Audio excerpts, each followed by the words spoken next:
Good afternoon. I'm Jane Weitzman. I'm a JDC Vice President and past chair of JDC's Archives Committee. I'm delighted to welcome you to today's special lecture. We commemorate Yom HaShoah this week, and our lecture topic is fitting to this time of reflection on the Holocaust. Our program today is co-sponsored by JDC ambassadors and the Weitzman National Museum of American Jewish History. First, a few words about the archives. The JDC Archives, which houses the records of JDC since its creation over 107 years ago, is one of the most important repositories in the world for the study of modern Jewish history. Visiting scholars from around the world utilize our unique offerings for their research, as do publishers, journalists, family researchers, curators, filmmakers, and others. We also offer fellowships to enable scholars to conduct research in the JDC archives.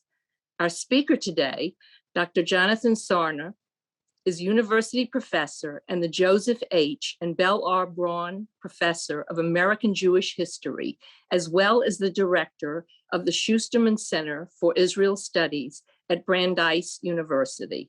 He is also past chair of the Association for Jewish Studies and chief historian of the Weitzman National Museum of American Jewish History in Philadelphia.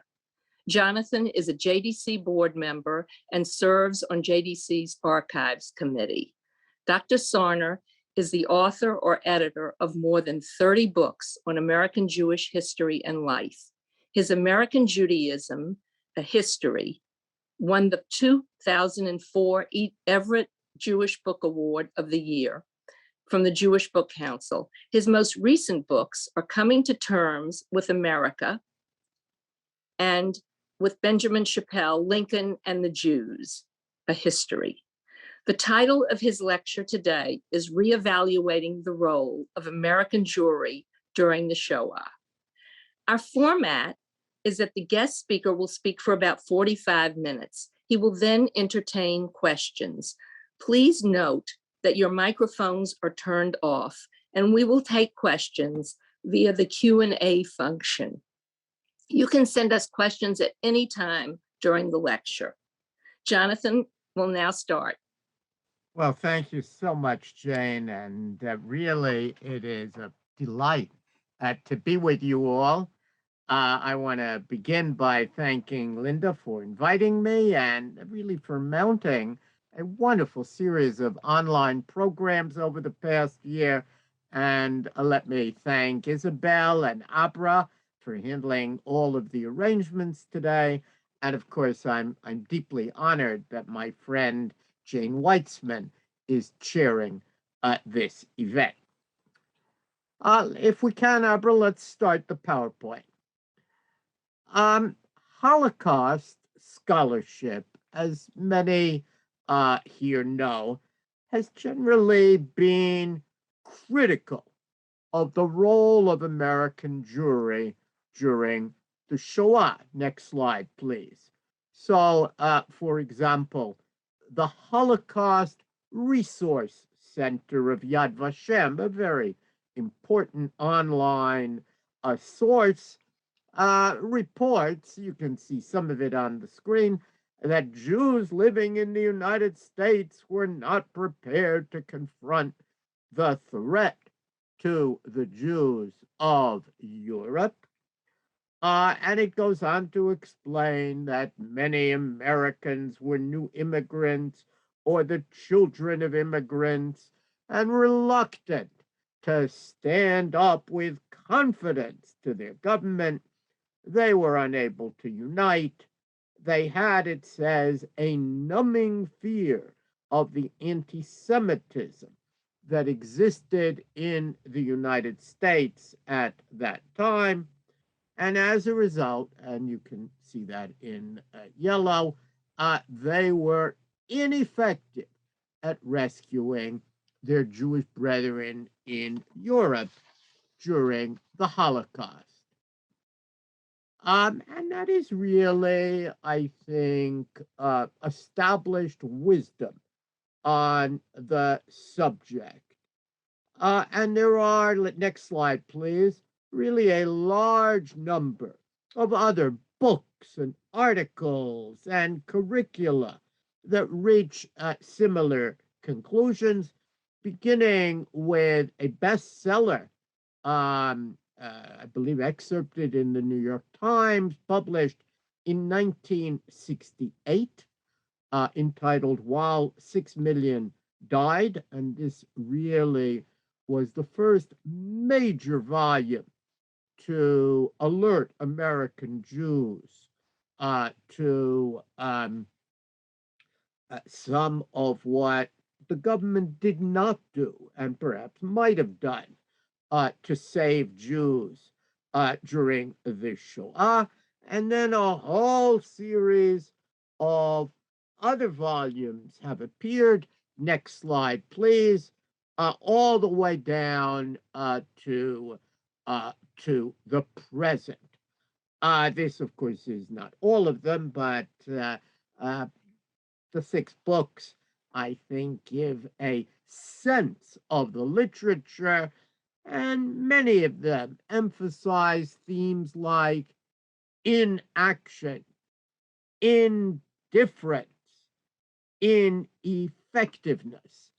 What is especially important to recognize is that the bulk of this literature focuses just on 2 people, on President Roosevelt and on Rabbi Stephen S. Wise, as if their story is the story of American Jewry in microcosm. Now, as those who have attended earlier seminars from the JDC know, the JDC actually stands as the great exception to all of these generalizations about American Jewry. Next slide, please. What's surprising is that some scholars, especially in Europe, perhaps recognizing that they were taught one thing about American Jewry, and then they work in the archives and discover what the JDC did. Some of them don't treat the JDC as an American Jewish organization at all, even though, of course, its official name is the American Jewish Joint Distribution Committee, but somehow it doesn't fit the standard paradigm. Now, I could actually spend our entire time talking about the JDC's work during the 1930s and 40s, but I won't, because we have this book and because we've had other programs. What I hope to do over at the next 40 minutes or so is to briefly review what the JDC did, and then survey a range of other really lesser known activities undertaken by American Jews during the Holocaust years. As you can see, whereas others talk about what American Jews did not do, my interest today is in what they did do. Crucially, almost everything that I am going to talk about, and that includes the JDC work, was for many years concealed, marked top secret, or in one case, under the seal of silence. Precisely, I think, because the work of saving Jews was so controversial in America in the 30s and 40s, opposed by nativists, by anti-Semites, and yes, by far too many US government officials. There was a consensus in the Jewish community that the less said about what American Jewry did, the better. mm, do little, say little and do much. Amor ma'at va'aseh harbe, Jews were taught. And I think because so little was said, the story, even to this day, has never properly been told. Now, the best summary of the next slide, please, of what the JDC accomplished during the Shoah is found in that wonderful centennial volume on the previous slide. Heavy use was made of the archives, and what the volume reveals is the largely secret work that was accomplished in the USSR, in Sasua, in Cuba, in Shanghai, in Tehran, in Central Asia, in Australia, which was a destination country, and much more. Linda summarized the findings in her introduction, which you can see on your screen, and it's clear. There's no doubt about it that Jews in many of those places would not have survived without the JDC's intervention and funding. Next slide, please.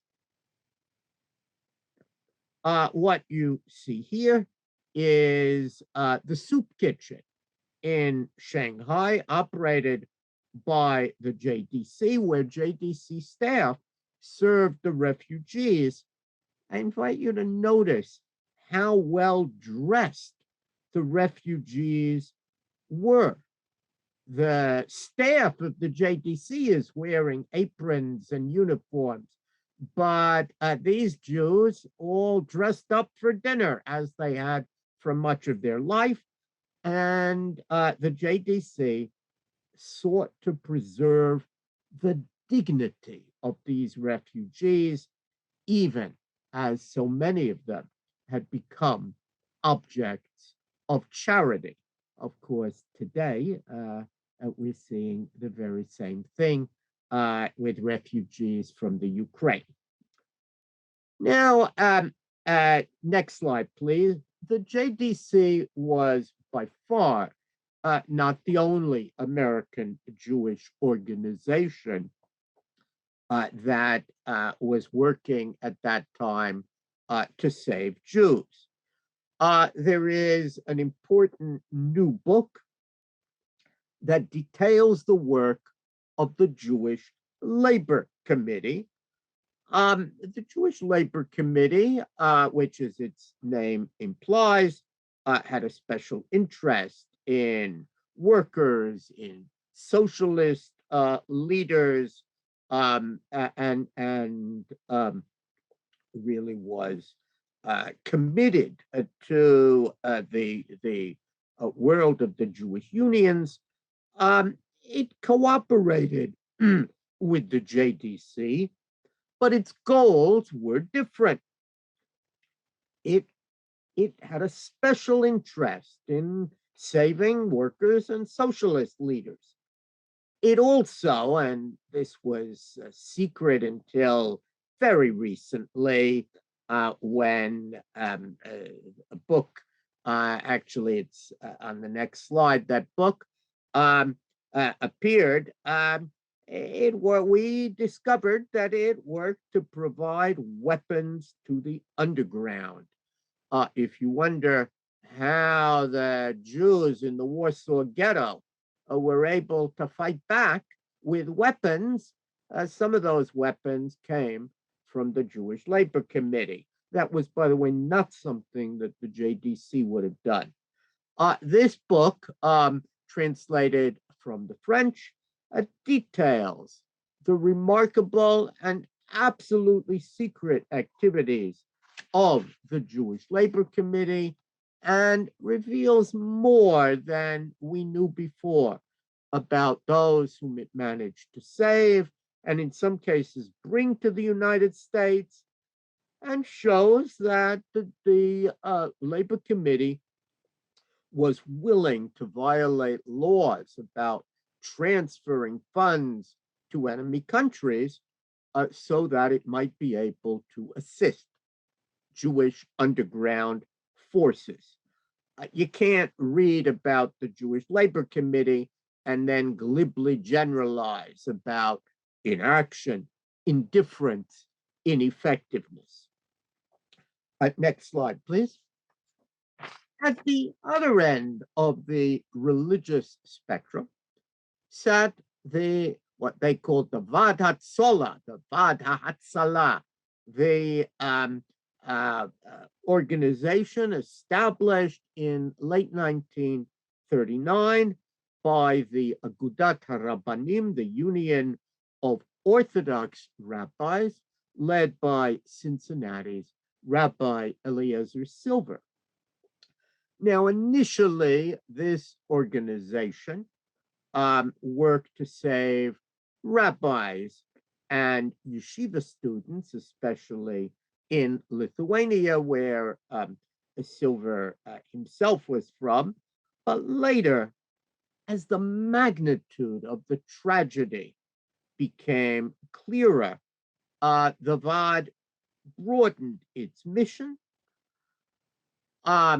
We now know that it sometimes cooperated with the JDC, but honestly, the two organizations often clashed over priorities.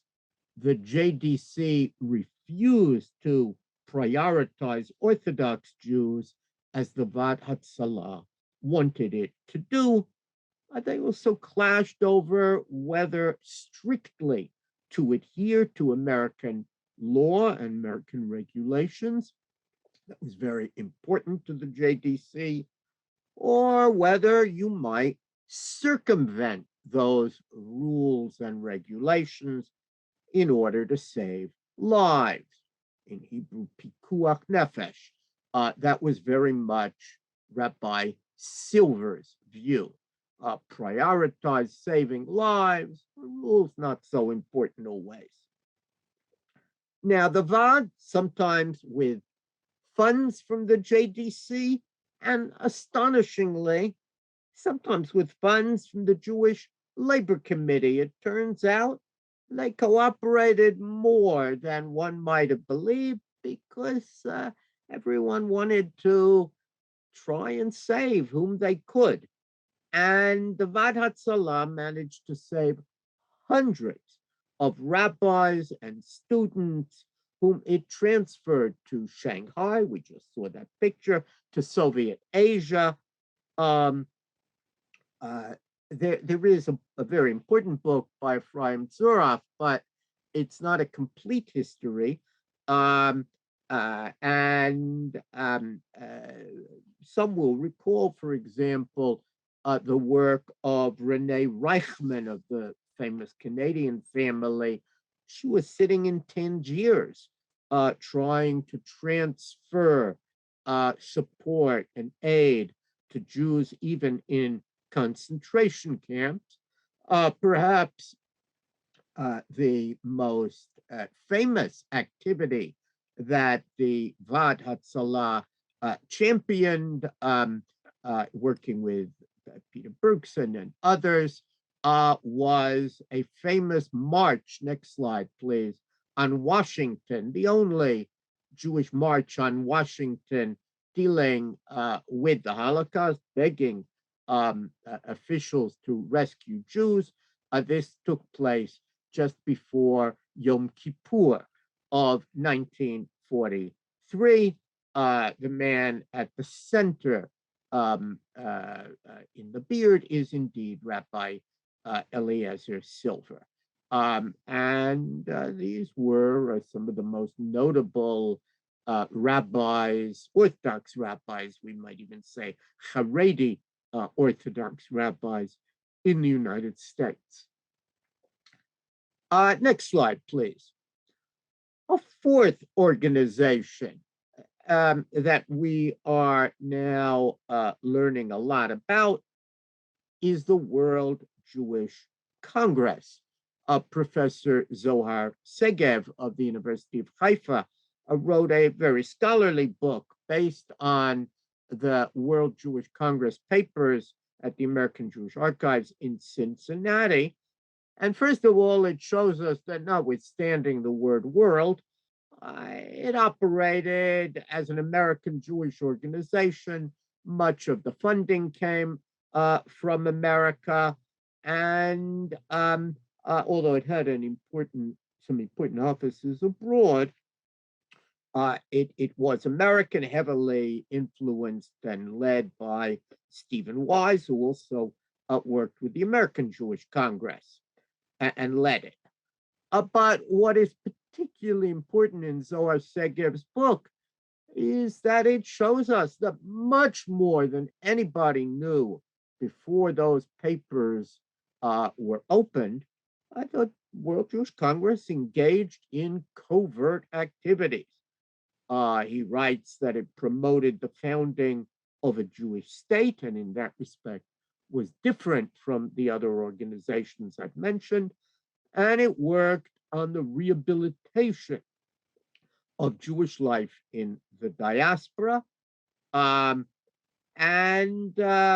According to Zohar Segev, it managed to save about 1,500 children from Europe. It engaged in political activities. By the way, little known, some of those children lived for a time with Stephen Wise in New York. Most famously, the representative of the World Jewish Congress in Geneva, Gerhard Riegner, received word of plans for the final solution and managed to dispatch a telegram, to England and then to the United States with that information, which the State Department, after a very long delay, eventually confirmed.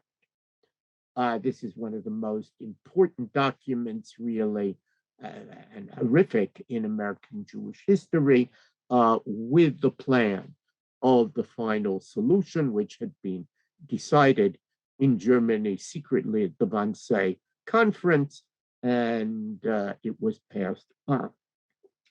Now, other smaller organizations also worked clandestinely to aid Jews, but I want to move to the domestic scene, where once again we see American Jews doing far more than generally known. Next slide, please. The most secretive activity, don't tell anyone I told you, was surveillance, spying. Everyone was sworn to silence about what was clearly an organized campaign carried out against the German-American Bund organizations, which we now know were funded by the Nazis, and by other anti-Semitic organizations in the United States, like the Silver Shirts and the supporters of Father Charles Coughlin.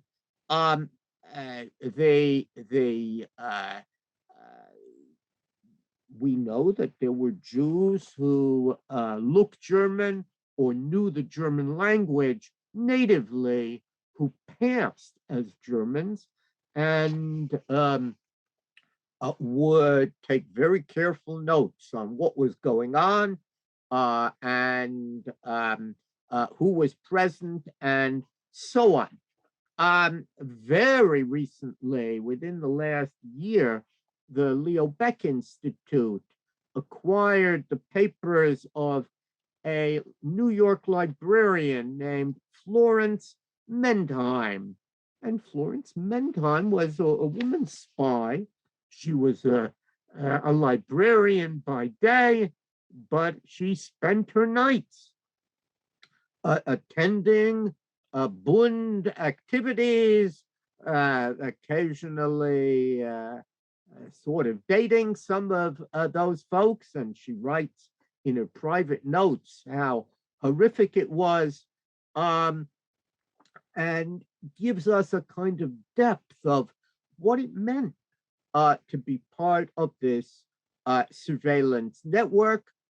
Many of the Jewish community relations councils actually began as groups that spied on their on Jews' enemies, and thanks to their archives, the story has begun to be known. We have now 3 books that use a very substantial archive in Los Angeles, and you can see those 3 books here. I have to say, spying can be a bit of a dangerous business. In Los Angeles, some of those who were watching Japanese Americans, I think, misinterpreted what they saw and played some role in encouraging the internment of Japanese Americans. They raised needless suspicions. But in many other cases, they found all sorts of damning information, which was passed on to the authorities. Next slide. In Newark, and there's a book, Nazis in Newark, we learn that the Jewish community worked with local Jewish gangsters to break up the Nazi Bund meetings.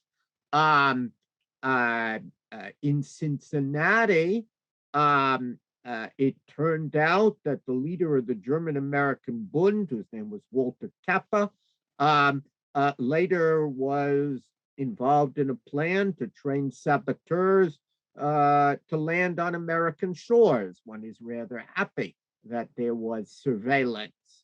A recent article details how Jews spied on the Silver Legion of America, another anti-Semitic group in Minnesota, the so-called Silver Shirts.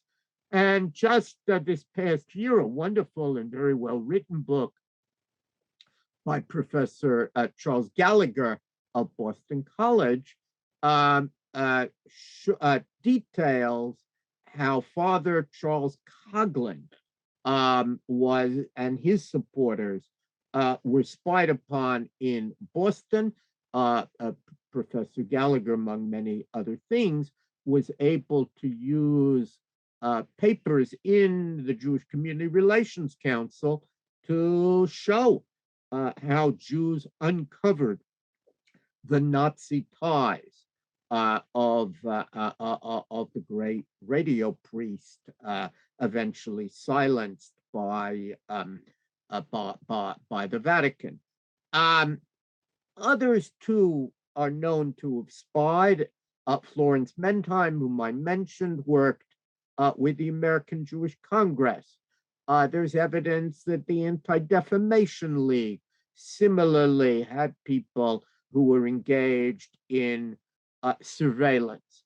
If someone wants to write a best-selling book, that story, which is just beginning to come out in archives that have been opened after 75 years, that story is very important. It's clear to me that across the United States, Jews secretly spied on pro-Nazi Americans. Sometimes mistakes were made. Fighting internal enemies then and now is a complex matter, but there were some enemies, and we're glad that there was surveillance, even though we learn how easy it is to persecute innocent people when you make a mistake. Um, Now, in addition to that story, the other secret activity, which involved far more American Jews than anybody realized, consisted of efforts to bring relatives from Germany and other European countries to the United States, notwithstanding the quota system and well-known efforts on the part of the State Department to delay and delay and delay. Jane Weitzman here told me that she discovered that her father brought relatives to America. Abra was telling me about relatives of hers who worked and succeeded in bringing orphans to the United States. When my wife's grandfather passed away, we learned that he had succeeded also in bringing relatives. Now, let's be clear, many did not succeed. There were far more Jews who wanted to get out of Europe than there were Jews who made it to the United States. And anyone who reads these books that you can see on the screen, or who looks in archives, knows that these efforts invariably involved extensive red tape, many trips to Washington. Really, they only could be undertaken by those with significant means. Next slide, please. Because one had to swear that the refugee would not become a public charge, but would be supported by the sponsor.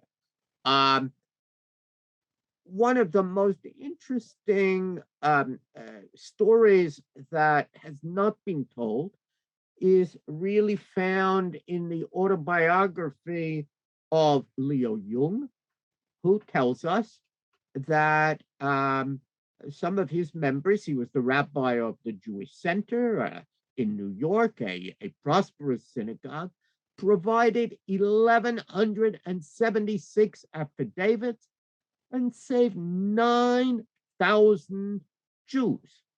And he must have kept records to tell us that. Honestly, the people in the synagogue didn't know much about it when I was there and asked. It's a reminder, these acts were done quietly. The less said, the better. We know much more about the work of seminaries, rabbinical organizations, individual synagogues. Many of them extended job offers to rabbis and scholars. And the reason they did that is rabbis and scholars could come to America outside of the quota.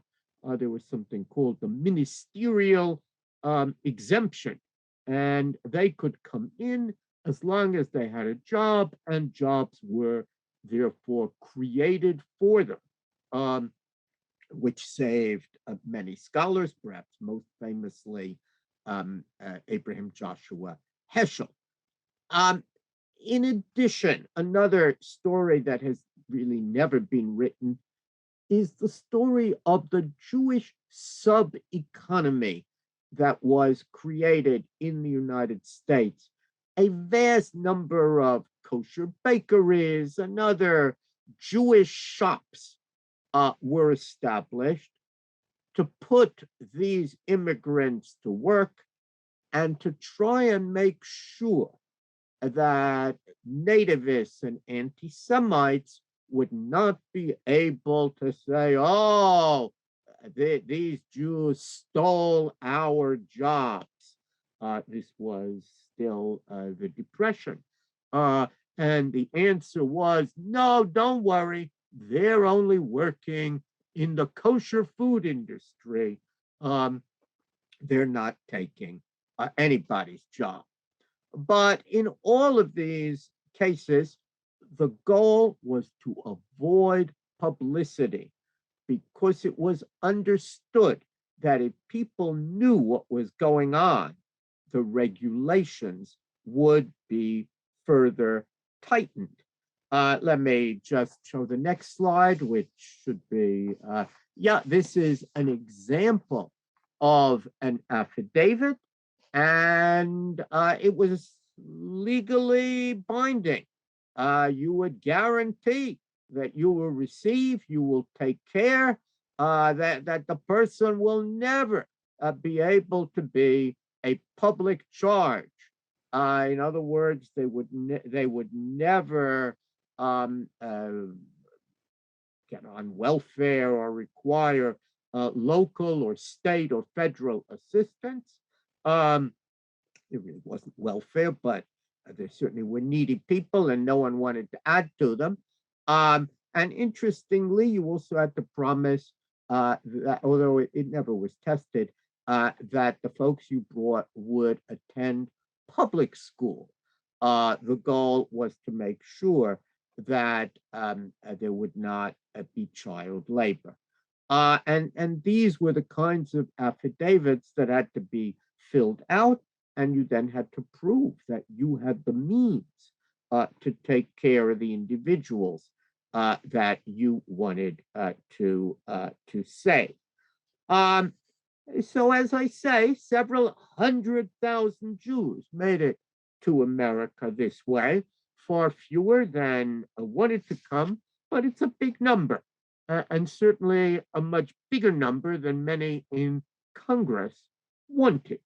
And there were a few heroes, Jewish and non-Jewish, who managed to save numerous Jews.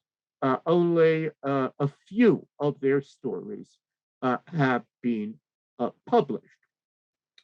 Finally, because my time is running out, I want to draw your attention to the little known and highly secretive work of what was then known as the JTA, the Jewish Telegraphic Agency.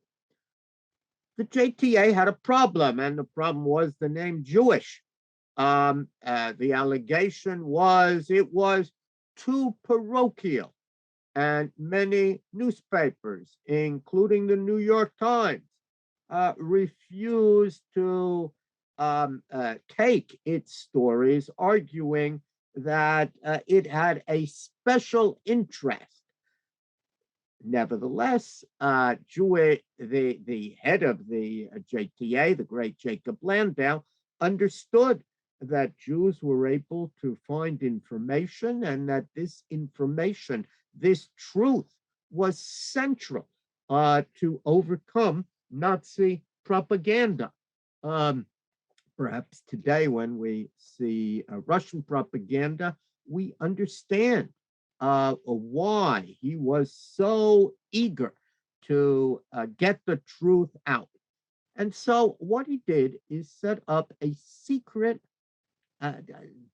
Jewish funded and largely Jewish news agency without the word Jewish in it, called the Overseas News Agency.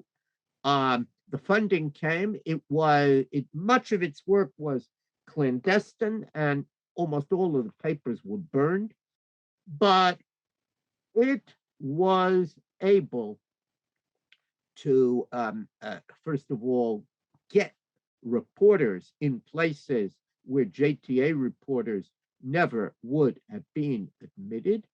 And it also was able to get its news into newspapers that would not have carried that news had it had a Jewish name. It had some young people who became very famous, Teddy White and Eli Abel and Mayor Levin and Gabe Pressman. One of its most famous correspondents turned out to have been Willy Brandt, later Chancellor of West Germany. He wrote under an assumed name. I'll show that to you in a minute. And what's important is he was able to travel undercover to Germany and to bring stories that would otherwise not have been known about concentration camps, about the final solution. Um, and the ONA also translated its stories into other languages, all in the hope of overcoming Nazi propaganda and getting news of the destruction of European Jewry um, to the world. If we can go to the next slide, I'll show you some of those articles. This is an article by this Karl Fromm, who was really Willy Brandt. What's interesting here is that it gives us a quite detailed account, albeit among talking about Norwegians, about concentration camps, about the treatment meted out in concentration camps. This was all unknown in 1942, and only readers of ONA articles got that news. Most famously, next slide, please, is this article. This article happens to come from the Boston Globe, but what you are looking at in 1941 is Babi Yar. This is the news of the massacre of Jews in Babi Yar. As you know, the monument only recently erected was damaged in Kiev. Most newspapers would not report this news. You will not find it in the New York Times in 1941. They believed it must be a Jewish propaganda. It's horror stories. They said, we know this from World War I, and wouldn't print it. But the ONA sent it around, and as I say, readers of the Boston Globe and other newspapers did receive this news. Of course, it also appeared in the JTA. The JTA and the ONA shared their articles, and this is the only article. Many quoted it, but this is the only article which reported on the massacre of Jews in Babi Yar, and hinted that this was Nazi policy. The Kiev massacre is not an isolated incident. Similar measures on a smaller scale have been taken in other conquered towns, and it goes on from there. And all of this came about because of this secret news agency set up by the Jewish community. Now, I suspect that everything I have told you today is just the tip of the iceberg. Much of this information is very recent, and there is certainly much more to uncover. Next slide, please. I hope, however, that I have persuaded you at least of this. Given what we now know about the work of American Jews in relief, in rescue, in surveillance, in publicizing news of the Shoah, and of course in raising funds to accomplish all of this, a story that has certainly not been told, and then keeping it all under the seal of silence. All of this shows that American Jews did much more during the Holocaust years than generally known, and there is, I think, an urgent need for a full-scale reevaluation of American Jewry's role in saving Jews and fighting Nazism during those Holocaust years.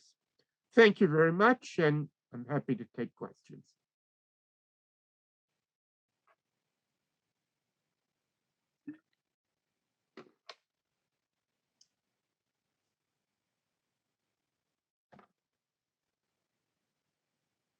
Jonathan, thank you for an outstanding and most enlightening lecture. I think we all learned a tremendous amount. I'm so proud that you're my friend, and I can't thank you enough for informing us of all this newly available information. Thank you again.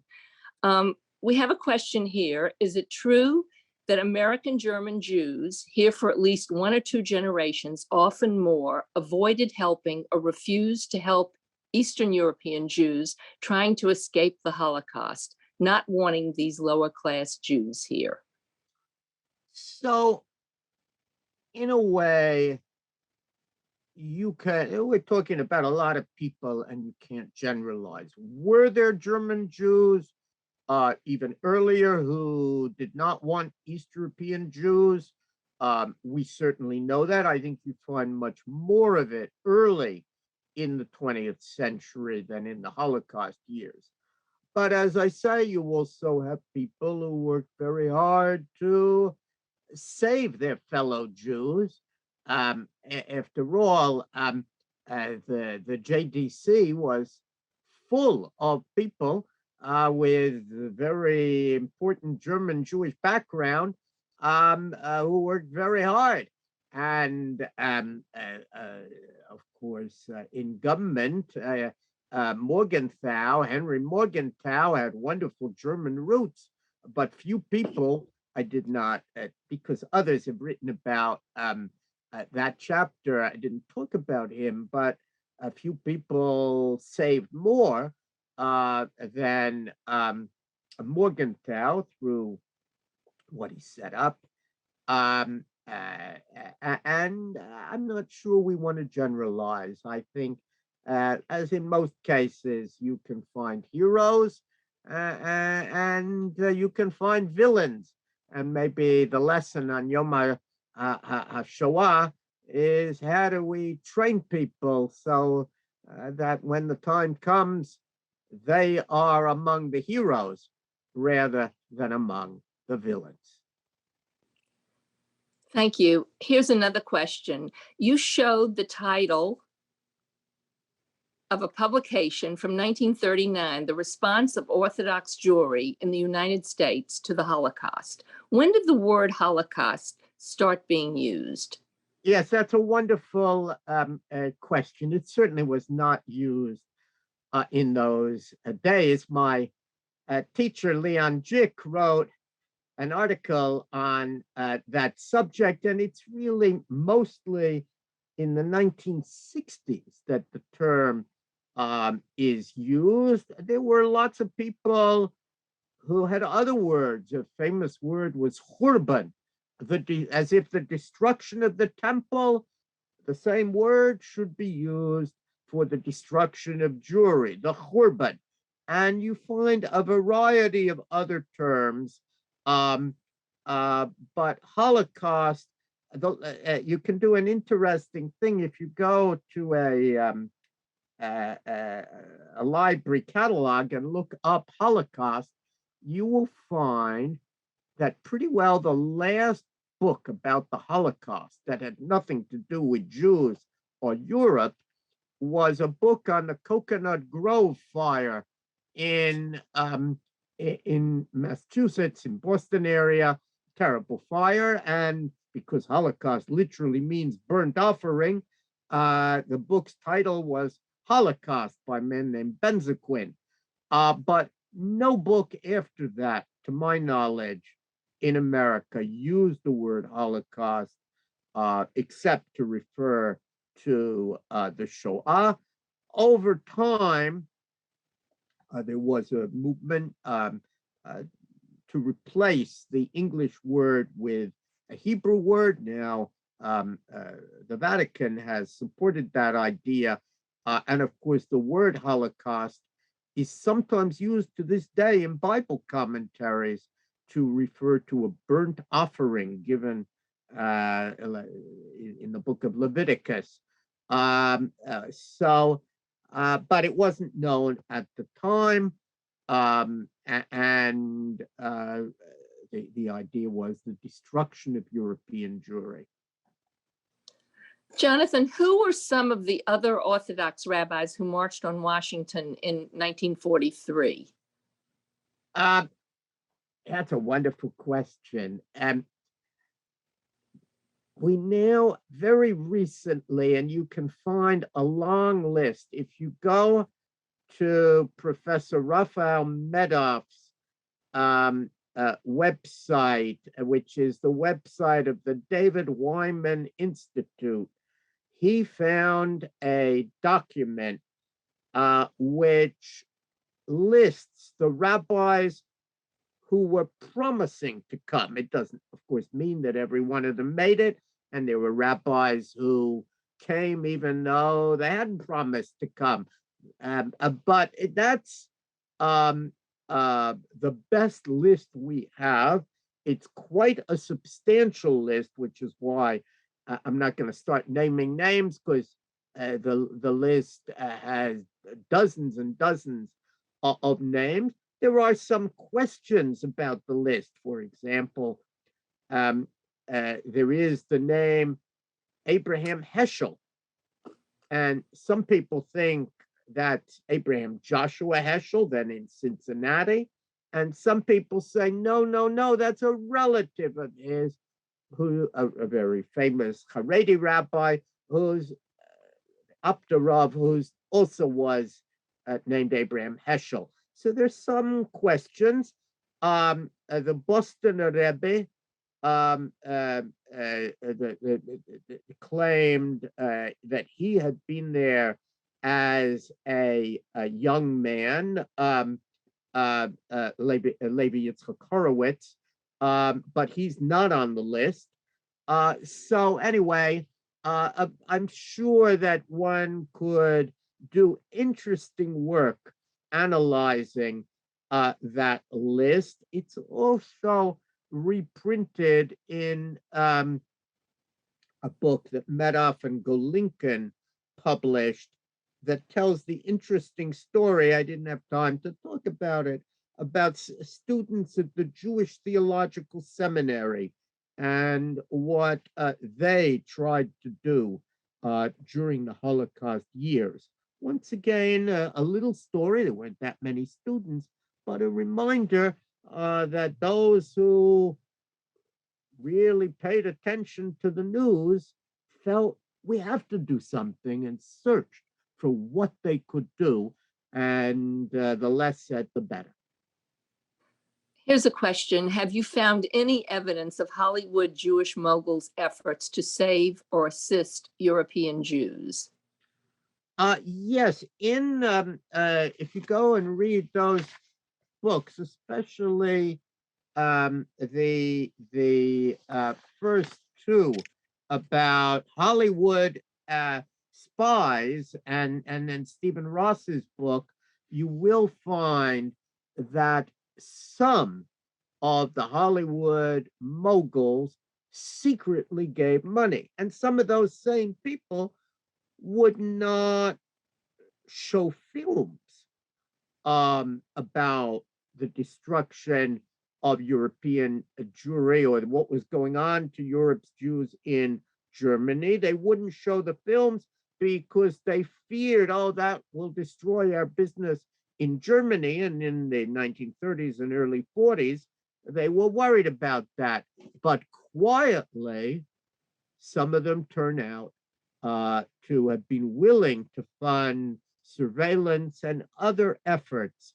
So again, it's a complicated story of what people did, and they clearly were torn sometimes between their pocketbook and their heart, and tried somehow to satisfy both. Thank you. I just want to also point out that we have some very interesting films in the JDC archives of some very prominent people in Hollywood who were raising money and doing everything they could to help during the Holocaust. Here's another one. Oh, they keep sliding these questions. Professor Sarna, you have clearly made the case for a reevaluation of the role of American Jewry during the Holocaust. Does the Roosevelt administration also deserve such a reevaluation? So much has been written now about the Roosevelt administration. I thought, and the reevaluation really came in the book I showed, FDR and the Jews. The good thing about that book is instead of trying to generalize about 13 years, it shows how very carefully you have to look the early years when, look, lots of Jews were employed by FDR at a time when many law firms wouldn't hire Jews. The New Deal did hire Jews. And and as the questioner hints, when Jews compared FDR with Hitler and Stalin and Mussolini, they were very happy at FDR and so on. I don't think we're going to find new documents there, but I think we will get a sense of complexity, which the Brightman book gives you. I will point out there is a very new book on Eleanor Roosevelt, and it's worth reading because you can see that Eleanor was quite critical of her husband, whom she thought was being too much of a politician and not sufficiently sensitive to the moral issues involved. Of course, when you have such a huge number, some say over 90% of Americans opposed bringing in immigrants. And one is embarrassed to reveal about 25% of Jews said, don't bring in immigrants.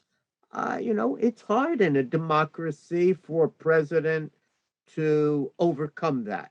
Nevertheless, FDR showed that when he really wanted to, as in Lend-Lease and so on, he knew how to make things happen. Clearly, saving Jews didn't rise to that level. He deeply believed, as did Churchill, that the best way to save Jews was to win the war. And given the choice between winning the war and emphasizing the saving of Jews, he usually picked winning the war. And one can argue that back and forth, but I do think that we now have some very, very good books on that subject. Yeah. Thanks for a terrific lecture. Would you please say a few words about the rescue of the Tehran children? Hadassah leadership played an important role in that effort, working, of course, with other organizations. There are now significant books, and I think we gave a Jewish Book Award to a wonderful book on that story. I really don't want to talk about it only because I didn't prepare it for this lecture. It's a lot of that story is an Israeli story. I mean, a story of Palestine. But there are materials, I should say, in the JDC papers on that, and there is little doubt that the JDC's ability to send funds and support to Tehran, and the fact that it had connections there made a difference. But the complexity of the story of the children of Tehran, I think one should go to that literature and now a good literature and really study it. Thanks. Since there was so much secrecy, do you believe that the American Jews of the 30s were correct in their intense fear of anti-Semitism in the US? Absolutely, there was intense anti-Semitism in the US. Indeed, I think much greater than anything Jews experience today. I mean, just today we saw very disturbing numbers come out from the ADL. But when one looks at polling data from the 1930s, the Gallup poll material, there's a book by a man named Stember that lays all this out. It's really hair-raising. There were plenty of Americans who thought maybe we should expel Jews from the country. Hitler was right. And of course, I mentioned Charles Gallagher's book, but many communities had the German-American Bund all over the Midwest and in the East, and also had Catholics who were really deeply attuned to the words of Father Coughlin. Remember, radio was new. There weren't that many programs. And Coughlin had huge audiences. And he endeavored to persuade people that, the whole story of Kristallnacht was misunderstood, and it was in response to the fact that Jews were communists and so on. And, and in Boston and other places, people heard Father Coughlin and went out and beat Jews up. The amount of physical violence against Jews, especially in some of the East Coast cities, is much greater than even what we see today in Brooklyn. So yes, I think there was a great deal of anti-Semitism, not just social anti-Semitism. You can't vacation here, you can't get this job, you can't live there, but much more serious anti-Semitism that Jews were frightened of, and that's why they worked quietly, not wanting to give aid and comfort to those anti-Semites. Did all correspondents for the ONA know that they were working for a Jewish agency, specifically Willy Brandt as a German? Willy Brandt did know. I don't want to pretend that we know more than we do about the ONA and its activities. There are some of those people I mentioned, famous correspondents.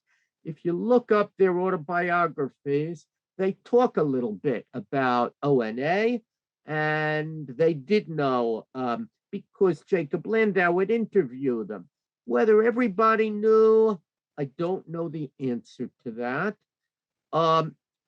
In part, my goal here has been to encourage young scholars who really want to make a reputation to study some of these matters.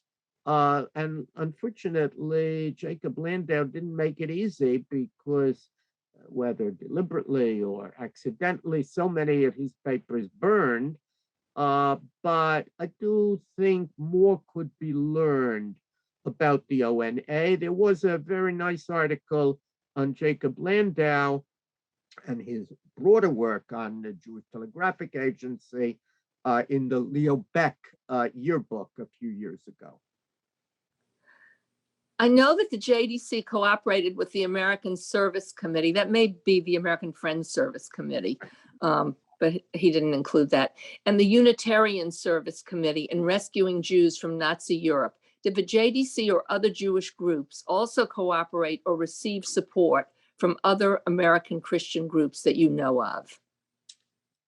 So I have not studied that. There was cooperation, and there certainly were Christians who saved Jews. How much money came, I don't know. It's an interesting thing, perhaps, to look in general. And the questioner is wise. Reporters are always urged to follow the money. How all of these activities were funded is a very important question, and by whom. They were extremely expensive activities, but Jews are very generous. We are seeing that now when you see funds being given to aid Ukraine. And it was even more true then, in a sense, because it was people's own relatives and fellow Jews. And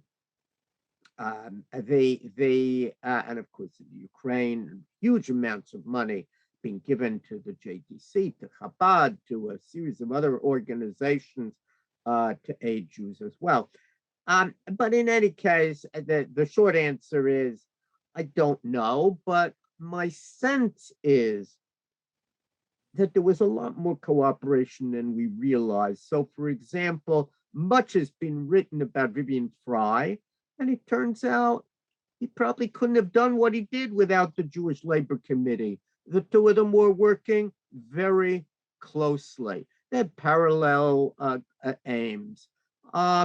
So the more we learn, I think the more we'll find that in an effort to save lives, unusual alliances were made. Just as I have to say, I was surprised to see that the Jewish Labor Committee was giving money to the ultra-Orthodox Vad Hatzalah.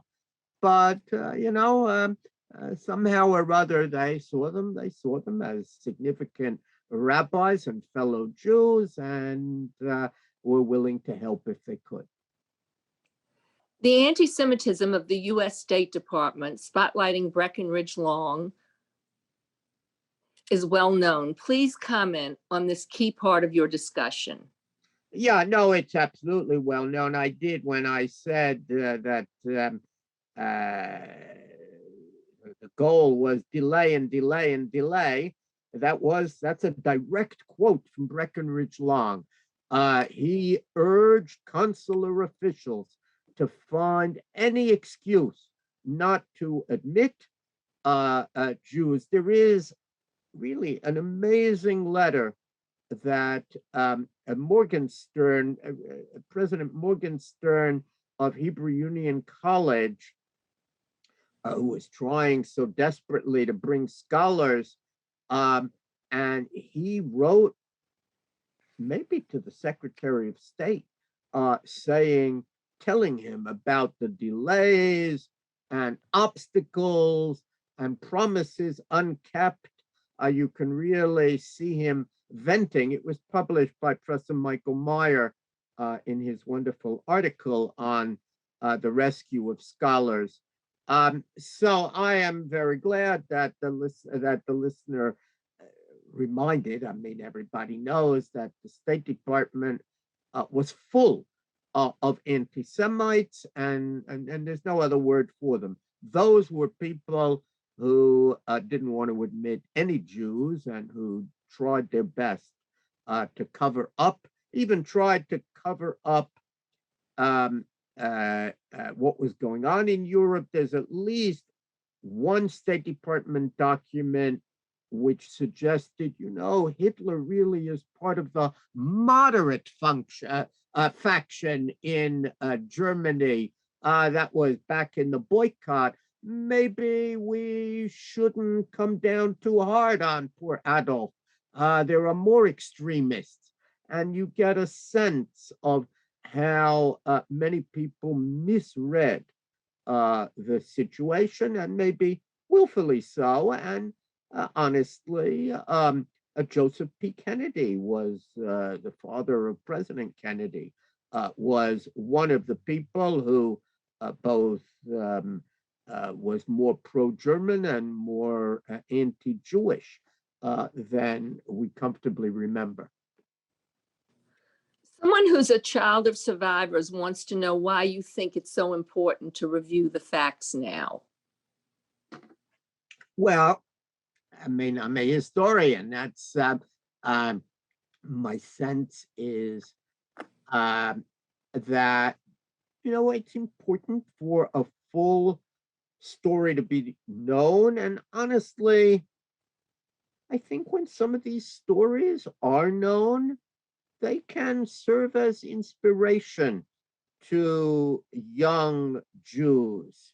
Um, and when terrible events happen, people will remember. Stuff was done secretly. Maybe I should work secretly and try and help people. So yes, it's extremely important, and Yom HaShoah exists to remember that for all of these efforts, 6 million Jews died, and whole Jewish communities were wiped out, and they died in the most horrific way possible. But nevertheless, I think the other side of the story is also important. And just like we might tell the story of the destruction of the Warsaw Ghetto, but we would also tell the story of the uprising and of Jews who fought back, and there were other places where Jews fought back in Europe. So it seems to me that in America, it's valuable to tell both sides of the story rather than just the story of villains. There were, let's say, heroes and villains, and the full story, I think, has not properly been told. And naturally, as a historian, that's my commitment, historian of American Jewry, to try and encourage people to understand that full story. This is from a colleague of yours. Great Mm. lecture, Jonathan. I wonder whether for the average American Jew who knew nothing about organizational efforts, their concern for their people was manifest in the extremely high proportion of American Jews who participated in the armed forces, fighting against the horrors of the Holocaust, literally at the risk of their lives. So, again, a point that one would, if we'd gone all night, as they say, instead of just this, I would have mentioned that 550,000 Jews fought in World War II, and that included women. And one is surprised in looking at letters such as some that we have at the Weitzman to see there were soldiers who, they wanted to fight in that war. They felt this was something they needed to do. Actually, Rabbi, some on this list will know him, Rabbi J.J. Schachter published an amazing letter that his father sent to his grandfather. His grandfather said, you're a Talmid Chacham, you're a scholar. Don't go into the military. You should sit and study. He obviously worried what would happen to his son. And Rabbi Schachter wrote back in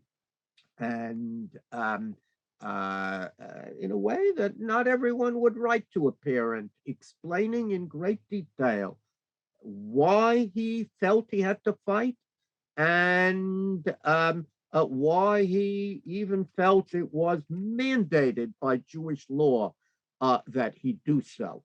550,000, they're not even 5 million Jews. So that's roughly 12% of American Jewry fought, much higher than you'll find in subsequent American wars.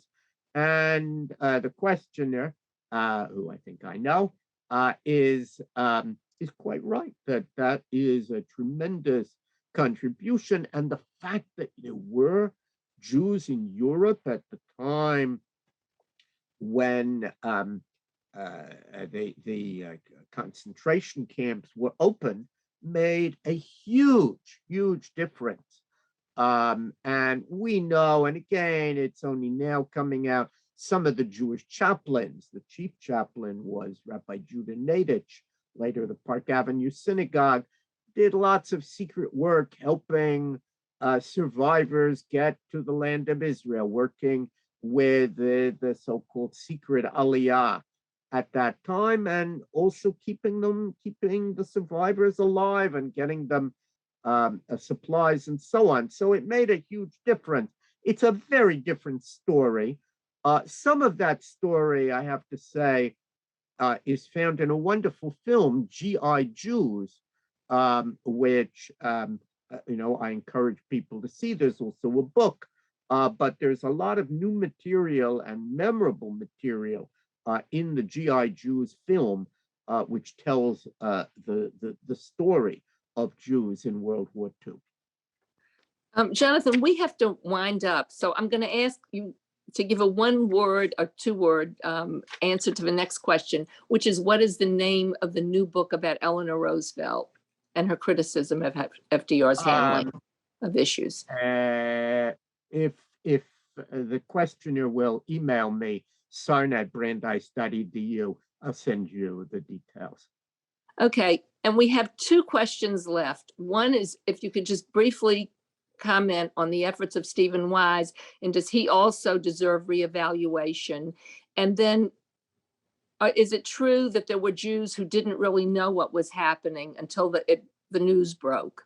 So if you could just kind of combine those. I think I would say yes. I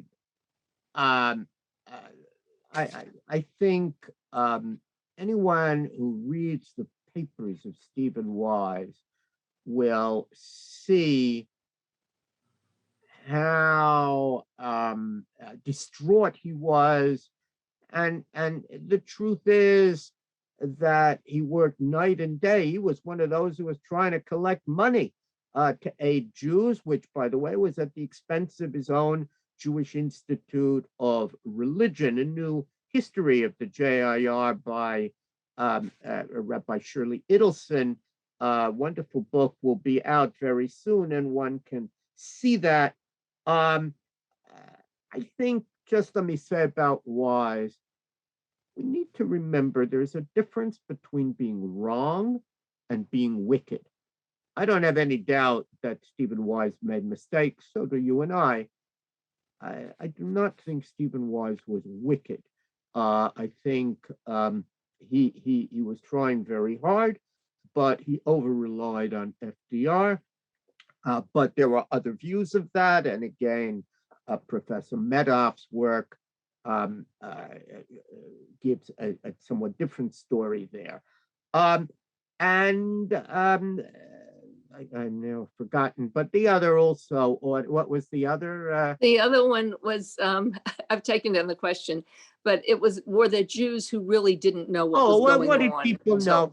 You know, all of us, there were people who were glued to the press and read and know, and there were people who didn't. And I have no doubt that there were people who didn't know. Maybe they should have. Maybe all of us should pay more attention to the horrors in the world. How many of us today, although it's reported occasionally, really follow the drought in Africa and its terrible implications? So there were people who hadn't paid attention. I don't have any reason to doubt. Just because something is written in a newspaper doesn't mean everyone reads it. But yes, you know what? I think there were people at the same time who had cut themselves off from Europe, and there were Jews, alas, who had bought into the rhetoric of isolationism and who felt the best thing is not to get involved, like Charles Lindbergh said. There's another example of the 30s and why American Jews was so nervous. The isolationists always said Jews were getting America into war, and there were some Jews who agreed with that view.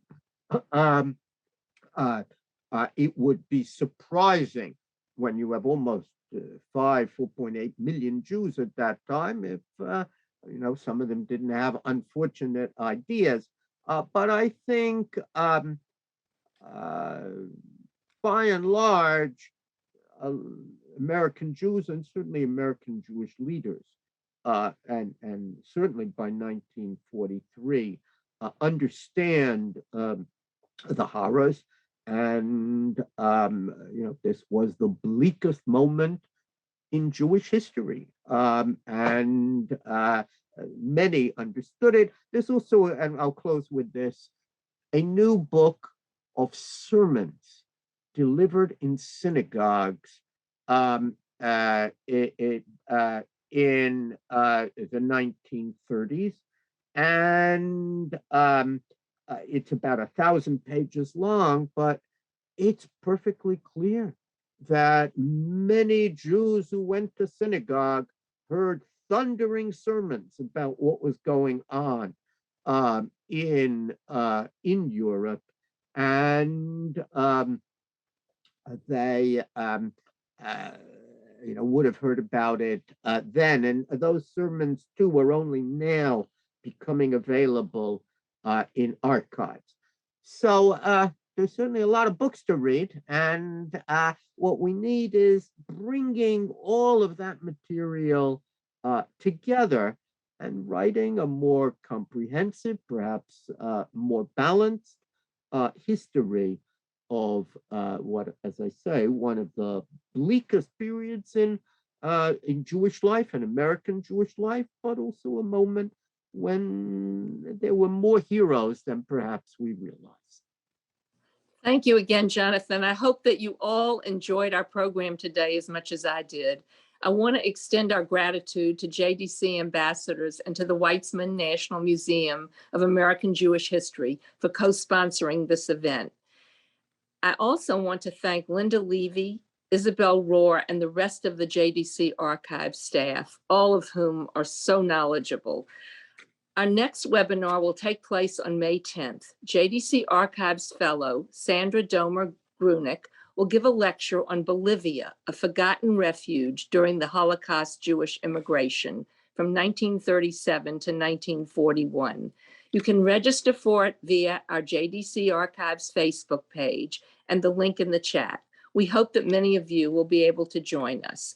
Please sign up for our e-newsletter if you would like to be added to our mailing list for public programs. And please also go to the Weizmann Museum's website and register for their materials.